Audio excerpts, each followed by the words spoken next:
Okay, we're here today to officially launch the third annual Baltimore Golf Week and Mayor's Cup. As you know, all proceeds from the fundraiser go to benefit YouthWorks, the city's youth summer program. It's a great sport, a fantastic event, and it all goes to support a wonderful cause, YouthWorks. First, I want to thank Larry Jennings and the Baltimore Municipal Golf Corporation Board of Directors. Some of them have joined us today for this fundraising event.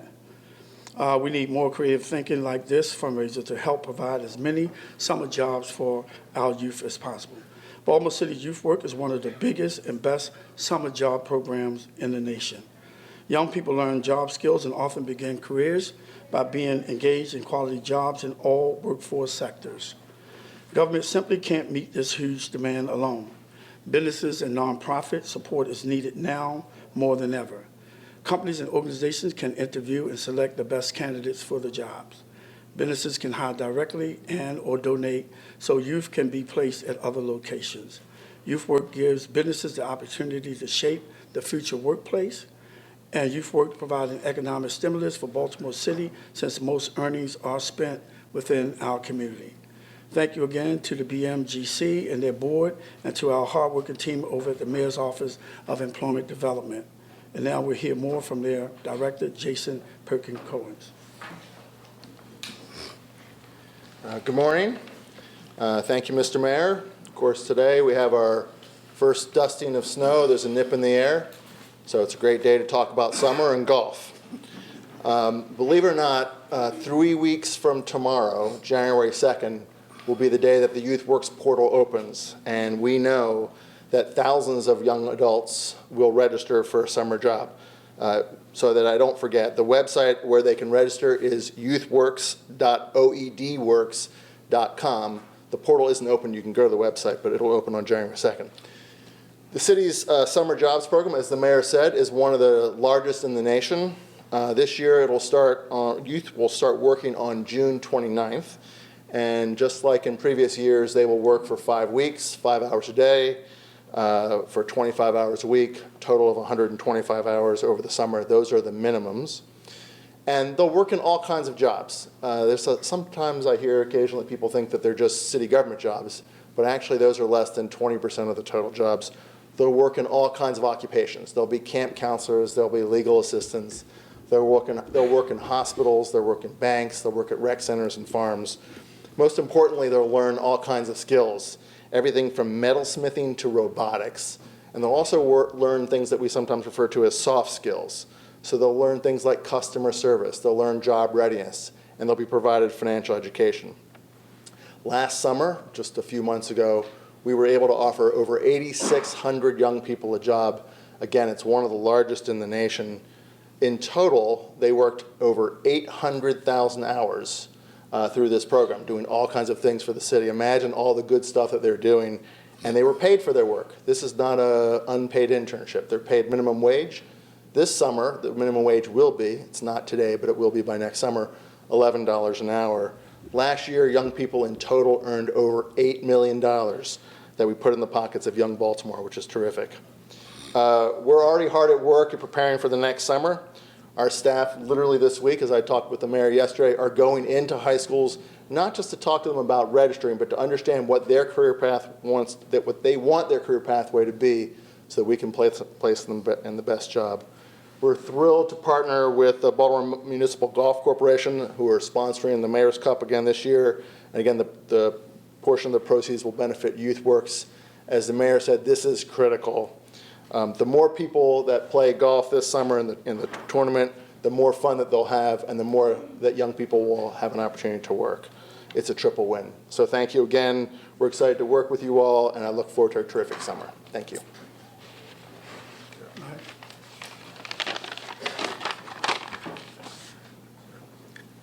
Good morning. My name is Larry Jennings, co-founder of Foulstone Partners and chairman of the board of the Baltimore Municipal Golf Corporation, overseeing Baltimore's Classic 5 golf courses. As a nonprofit organization ourselves, we believe strongly in giving back to our local community in Baltimore. Therefore, we are very excited to host the third annual Baltimore Golf Week featuring the Mayor's Cup, which will take place this June 1st to June 7 at all 5 Baltimore City golf courses, along with the Pine Ridge driving range. All proceeds of the Baltimore Golf Week go to YouthWorks, Baltimore City's summer job program providing employment to thousands of youth and young adults.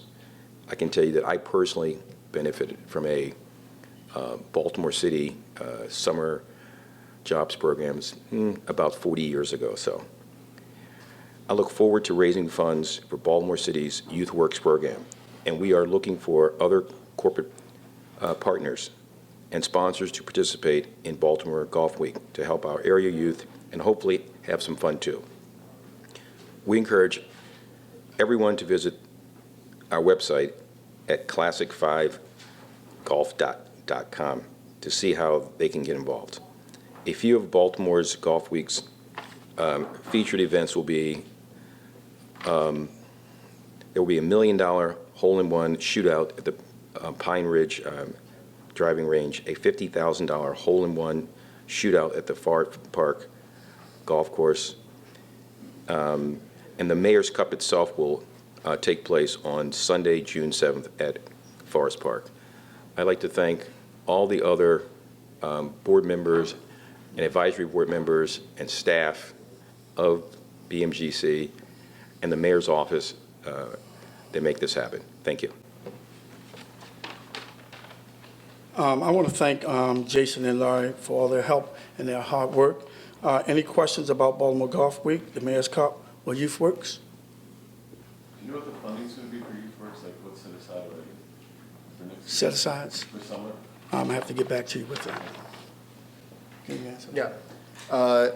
This summer, we're projecting from the city's budget about $2.3 million. And how many jobs will that fund? I'd have to do the math. Oh, no, it's okay. Yeah, I'm sorry. that's okay. The cost per job this summer will be $1,700. Okay. Thank you. Okay, thank you. Okay, I'm very excited to announce our next Shop Local event in City Hall this time, focusing on the youth in our city. Next Monday, December the 16th, from 4 p.m. to 7 p.m., we will host the Shop Local for Holidays Youth Market. This event will spotlight young entrepreneurs in our city and provide them a platform to vend their goods here in City Hall. These young business owners range in ages from 7 to 20 years old and will sell everything from purses and lotion to T-shirts and warm cider. I am extremely proud of these young people's drive and initiative and thankful to the parents and guardians who support their vision. I encourage everyone in the city to come out and support these youth-led businesses. These are our youth, and we don't support them, who will? If we don't support them, who will? Now I will bring up Paul Taylor, Director for the Mayor's Office of Minority and Women-Owned Businesses, to talk more about why it's important that we support initiatives like this for our small businesses, especially our young people. Absolutely. Baltimore has a rich history of entrepreneurship and the maker community. And so we want to encourage the youth to not only to be able to develop their own products, sell their own products, but engage in the community in a way that we think will be rich for them as they grow. Entrepreneurship is something that we live and breathe at the Small Business Center, and so we want to make sure that we're supporting all our small business. And, you know, if we support those small business people, you never know where they're going to end up. I mean, some of the products that they're making are rich products that can expand their capability, but also expand our knowledge of what our youth are capable of. So we want to make sure that we support our small business community, and in particular our youth-led entrepreneurs who are trying to make things, trying to foster their growth and development. So we really want to see our community support those small entrepreneurs. Any questions about that? Okay, thank you. All right. I'm introducing the Police Commissioner, and Ford can come right after him. Mr. Commissioner. Thank you, Mr. Mayor, and good morning, everybody. I want to give you an update on the weekend violence and then the violence incidents leading up to today. Our detectives are currently investigating 9 violent incidents that occurred this weekend, including 7 non-fatal shooting victims and 4 homicide victims.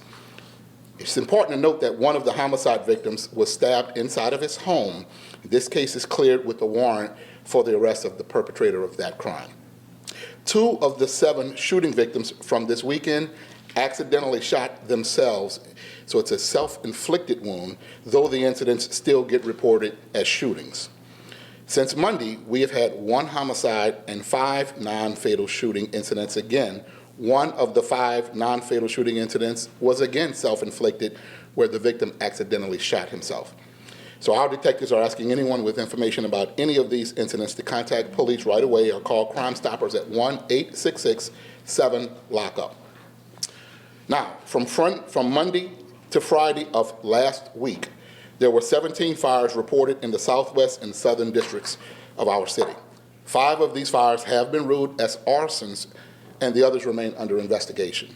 All of the fires occurred in a vacant home, and fortunately there were no injuries. 2 suspects have been arrested, and detectives are working to determine if there are more or if these 2 suspects were responsible for any additional arsons. So once again, we're asking anyone with information to contact police or Crime Stoppers. Now, on another topic, we're making good progress in the important process of installing a brand new state-of-the-art records management system, which will make our department significantly more effective and efficient by putting the very best technology in the hands of our police officers and professional staff. And it takes us from a paper environment to a digital environment. Our current records management system is more than 20 years old. 4 companies have been invited to Baltimore to make presentations. 2 were completed last week and 1 this week, 1 last week, 1 this week, and 2 more, which are the final 2 presentations, are scheduled to take place in early January. And finally, also on the technology front, we're in the process of upgrading our police radios. When this upgrade is complete, hopefully very early next year, all of our officers, for the very first time in a long time, will be able to communicate with all of our public safety partners in the local, state, and federal areas. It will improve our communications within the department to reduce the cost of maintaining these very old radios. This is another important step towards making us more effective, more efficient, bringing us into the 21st century, and will enable us to do a better job of keeping Baltimore and the Baltimore area safe on a day-to-day basis during emergencies. Commissioner, what do you have any thoughts on that, the video, the controversial video that, the arrest, do you support what the officer did in that? Is there anything to take away from that you think was wrong of Officer Riley arresting David Dixon, because there's been a lot of controversy in the community? Well, first of all, I have seen the video, and the head of my Public Integrity Bureau has seen it. The video has been turned over to the Public Integrity Bureau for an internal investigation, so it would be highly improper, irregular, and unethical for me to comment on my views of it during this investigation stage. Commissioner, concerning the fires in Southwest Baltimore, do you have any idea of the motive? We do not at this time, but I'll refer to the fire chief for anything further. And we don't have a motive. It's still under investigation. We're still evaluating even possible causes of it. Do you know the accelerant used? No, we don't know at this time. We haven't fulfilled all reports in order to release that information either. Chief, fires in that area have been a problem for several years now. It has. Some of them are believed that may have been started by homeless people trying to keep them warm. Right. Is that part of the problem as well? Well, we've had that in the past. I can't confirm that to be the case right now, and nor can I confirm that any of the fires were caused for one specific reason at this time. It's still under investigation, even though I know it doesn't seem early. If we didn't have so many fires to investigate and try to figure out if they in line, if they have linear, responsibilities, we probably would have something by now. But we're trying to be as deliberate as possible in this process. Commissioner, on the self-inflicted shootings, because this comes up every once in a while about, the department's trying to write these off as self-inflicted. You know what I mean? You get that criticism. Are these self-admitted self-inflicted shootings? To the best of my knowledge, these are through police contact and detective contact with those victims, and that's how we learned that they're self-inflicted. So 3 of the... So 2 over the weekend and 1 since Monday. Do you know how many there's been this year of total of self-inflicted? There have been quite a few. I can get the number for you. I don't have it off the top of my head, yes. Anything else? All right. Thank you all. Thank you I all. do have some questions of- Any general questions? Well, actually, he mentioned the police radios.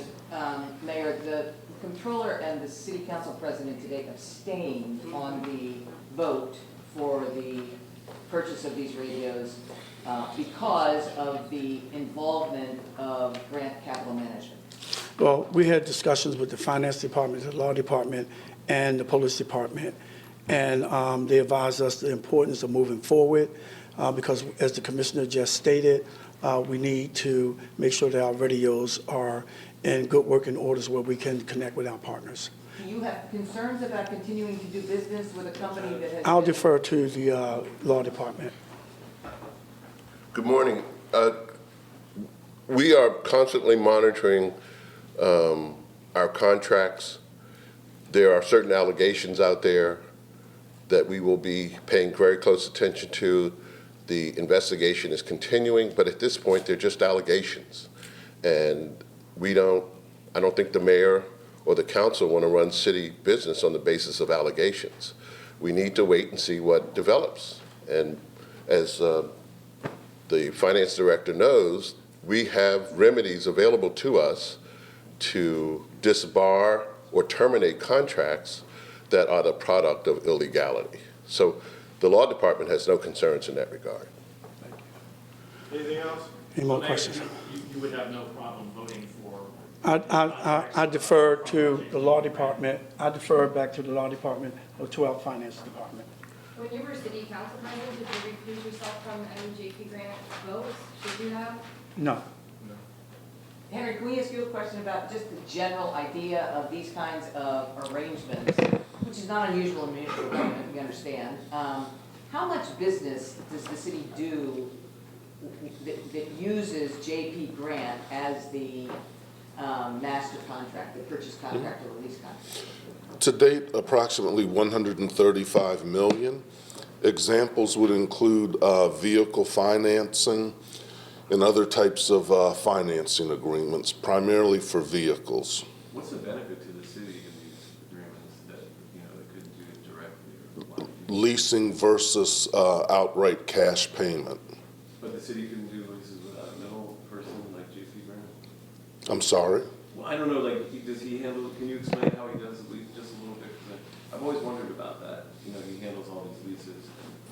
How does it work? Well, essentially, we went out on bid. We obtained financiers who structure the deals when the city needs to engage in lease financing. So they line up the financing. We obtain the best favorable interest rates at the time, the lowest rates available, and then we execute the deal. And how much does he make off that, It varies contract by contract, so it's different. Would you be willing to produce a number of how much he makes? I mean, approximately, what percent? What percent, how many Oh. points does he get? We can provide that, but I don't have that with me, but we can provide that. And the 135 million is to date? Correct. This year? To date, Fiscal To year? date this year? Since he cumulatively. has had this contract? Yes. Which is like, since 20, it's a while, yeah. Yeah. Okay. Like since- Just to be clear, all of these contracts with JP Grant's company have been competitively bid. That is correct. They were all a result of competitive process. Wait, you mean the selection of JP Grant? Yes. Was done through competitive bidding? Yes. The purchases that go on under that contract are not competitively bid? Well, they were. So let me explain. There were always at least two financier companies. So every time the city would have an item for financing, we would go to both of the two companies to determine who had the lowest interest rate. Whoever had the lowest interest rate would do the contract. What has occurred is the other vendor that we had, GE Capital, was bought out by a company. That company decided to get out of the finance leasing business. So now we have one financing company, Grant Capital, and we're in the process of rebidding so that we will have more than one. So I hope that that provides the clarification.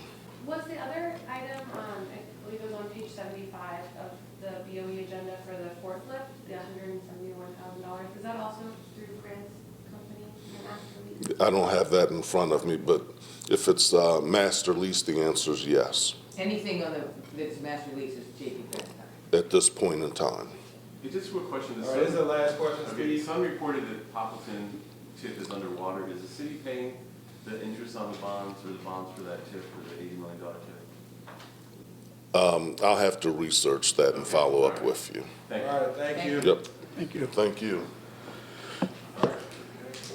I just want to mention 2 upcoming events for you all. Tomorrow, December the 12th, from 5 p.m. to 8 p.m., right here in City Hall, is my annual Toys for Tots holiday reception. And Saturday, December the 14th, from 2 to 4 p.m., will be the City Hall Holiday Open House, light refreshment, Santa Claus, entertainment, and more. So I invite you all to stop by. Can I ask you one more quick question about the homeless man? No, you can't, we gotta go. We have plenty of time.